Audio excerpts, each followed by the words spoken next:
Emily stood at the edge of the property. The house loomed above her. It was a monstrosity, a Victorian mansion with too many windows and gables, all dark, all boarded up. "Don't do it," her best friend Megan said. "It's haunted, everyone says so." Emily took a deep breath. She pushed open the rusty gate. "Haunted stories are just stories," she said, already walking away from Megan and toward the house. The lawn was overgrown, weeds reached out for her ankles. Emily shivered, even though it was a hot July night. She finally reached the porch and stared at the front door. It gaped open, an empty maw waiting to swallow her whole. Emily stepped inside. The air immediately felt heavy, different. The darkness seemed to press in on her, suffocating. She pulled out her phone and turned on the flashlight. The beam cut through the gloom, revealing dust-covered floors and cobwebs thick as curtains. She listened. There was nothing, no crickets chirping, no owls hooting, not even the rustle of leaves outside. It was an unnatural silence, a silence that seemed to scream. "Hello?" Emily called out, her voice a thin tremor in the oppressive stillness. Her own voice scared her. It sounded wrong, small, afraid. There was no answer, only the echo of her own fear bouncing off the walls. Emily took a deep breath. She told herself there was nothing to be scared of. It was just an old house, a creepy old house maybe, but just a house. She moved deeper into the mansion, her flashlight beam dancing across the dusty furniture and faded portraits on the walls.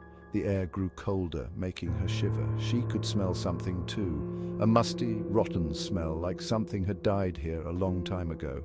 Every creak of the floorboards beneath her feet made her jump. Every shadow seemed to writhe and twist, taking on monstrous shapes in her imagination. She knew it was just her imagination, but she couldn't help but feel like she was being watched.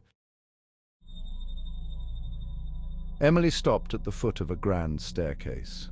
The banister was covered in a thick layer of dust, and the steps creaked ominously under her weight. She shone her flashlight up the stairs, the beam disappearing into the darkness above. Suddenly she felt it. A cold breath on the back of her neck. She spun around, heart pounding, but there was nothing there, just more shadows and dust. She told herself it was just a draft, but deep down she knew it was something more, something cold, something unseen, something that was watching her. Emily continued her exploration, her fear a living thing inside her now. She found herself in a large drawing room. A fireplace dominated one wall, cold and empty. Above it hung a massive, ornately framed mirror. Its surface was cloudy with age, but Emily could still see her reflection. She took a step closer and froze. There was something behind her in the mirror, a tall, shadowy figure, its eyes glowing red in the dim light. Emily gasped and whirled around, but there was nothing there. She was alone. Emily backed away from the mirror, her heart hammering in her chest. She had to get out of this house now! She turned to leave the drawing room, but stopped dead in her tracks. The doorway was gone. In its place was a solid wall. She ran to the other side of the room, to the door she knew she had come through. Gone.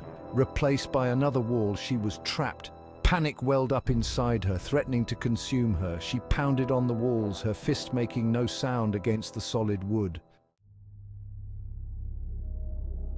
Emily sank to the floor, defeated. She was trapped. There was no escape. She looked around the room again, this time really seeing it.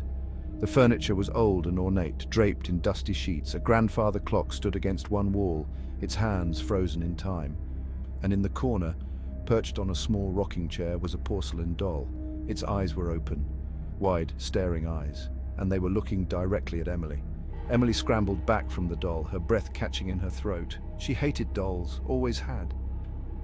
There was something about their lifeless eyes and painted-on smiles that chilled her to the bone. And this doll was different. This doll was alive. Suddenly Emily heard it, a child's laughter, high-pitched and filled with a chilling glee. It seemed to be coming from everywhere and nowhere at once.